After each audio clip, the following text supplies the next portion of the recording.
যার কারণে অনেক সমস্যা হয়। আন্দোলনের কারণে বিভিন্ন সাধারণ মানুষ আছে তাদের জীবনযাত্রায় অনেকটাই প্রভাব পড়ে খারাপভাবে। যেমন কথায় কথা আন্দোলন একটা মানে খুবই বাজে একটা ট্রেন্ড চলে আসছে। যেমন আন্দোলনের কারণে বিভিন্ন ট্রাফিক সমস্যা হয়ে থাকে। আর আমার সঙ্গে আরও অনেক প্রবলেমই পড়ে। তো কথায় কথা আন্দোলন আমি যুক্তির কথা মনে করছি না। সম্প্রতি দেখেছি যে একটি আন্দোলন হয়েছে পলিটেকনিকের, এবং সেই আন্দোলনকে কেন্দ্র করে একটি মেয়ে স্টুডেন্ট অনেক প্রতিবাদ করেছে এবং সেটি ভাইরাল হয়েছে। তো বিষয়টি কি এরকম হচ্ছে যে সেদিন আর বেশি দূরে নাই যে আন্দোলনে নেমে পড়লেই তার একটা প্রতিপক্ষ হয়তো দাঁড়িয়ে যায়?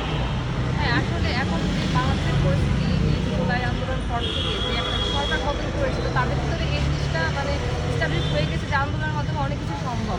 তো হয় কি অনেক ক্ষেত্রে মানে লেজিট কোনো কারণ ছাড়াই তারা আন্দোলনে চলে আসছে। তাদের একটা ধ্যান ধারণা প্রতিষ্ঠিত হয়ে গিয়েছে যে আন্দোলনের মাধ্যমে যদি সরকার পতন করতে পারি তাহলে ডেফিনেটলি আমাদের এই দাবিও হয়তো বা কোনো না কোনোভাবে পূরণ হবে। যেটা একদমই আমার মনে হয় না যে কোনো মানে লিগালি এটা কোনো চিন্তা ভাবনা বা এটা খুবই মানে বাজে প্র্যাকটিস হিসেবে চলে আসছে।